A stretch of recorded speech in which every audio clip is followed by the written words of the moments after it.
সম্মানিত ভিউয়ার্স, আসসালামু আলাইকুম ওয়া রাহমাতুল্লাহি ওয়া বারাকাতুহু। আশা করি সবাই আল্লাহর অশেষ রহমতে ভালো আছেন, সুস্থ আছেন। এই চ্যানেলে আর একটি নতুন গুরুত্বপূর্ণ ভিডিওতে আপনাদের সবাইকে স্বাগতম। আজকে আলোচনা করব শিক্ষার্থীদের জন্য বিআরটিসি বাসে 30% ভাড়া মওকুফ। বিস্তারিত থাকছে ভিডিওতে। এই ভিডিওটি দেখার আগে যারা এই চ্যানেলে একদম নতুন তারা অবশ্যই চ্যানেলটি সাবস্ক্রাইব করে পাশে থাকা বেল আইকনটি প্রেস করে দিন। আর যারা ইতিমধ্যে সাবস্ক্রাইব করেছেন তাদেরকে জানাই অসংখ্য ধন্যবাদ। শিক্ষার্থীদের জন্য বিআরটিসি বাসে 30% ভাড়া মওকুফ।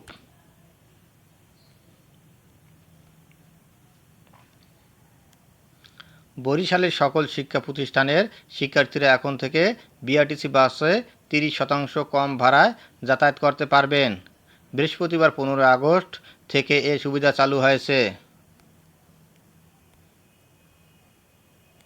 এ ব্যাপারে বরিশাল ডিপো ম্যানেজার জামিল হোসেন বলেন, বরিশাল বিআরটিসি টার্মিনাল থেকে সকল শিক্ষার্থী আইডি কার্ড দেখালে 30% ভাড়া মওকুফের সুবিধা পাবেন।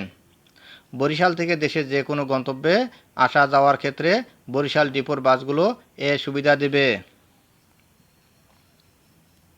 তিনি আরও বলেন, বর্তমানে দেশে ক্রান্তিকাল চলমান থাকায় যাত্রী সংকট চলছে। পাশাপাশি শিক্ষার্থীরা ভাড়া কমানোর দাবি জানিয়েছেন। দাবির প্রেক্ষিতে শিক্ষার্থীদের প্রতি কৃতজ্ঞতা স্বরূপ এ সুবিধা অনির্দিষ্টকালের জন্য চলবে। বুধবার 14 আগস্ট ডিপো ম্যানেজারের সঙ্গে বৈঠক করে এই দাবি তোলেন বরিশাল বিশ্ববিদ্যালয়ের শিক্ষার্থীরা।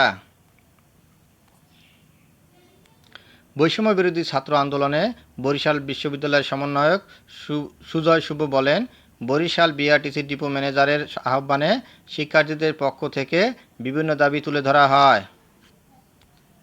এ সময় যাত্রী হয়রানি বন্ধ করে সেবার মান আরও বৃদ্ধিসহ শিক্ষার্থীদের ভাড়ার কিছু অংশ মওকুফের দাবি করি। বিআরটিসি কর্তৃপক্ষ আমাদের দাবি মেনে নিয়ে চাঁদাবাজি ও যাত্রী হয়রানি বন্ধে শিক্ষার্থীদের সহযোগিতা প্রত্যাশা করেন।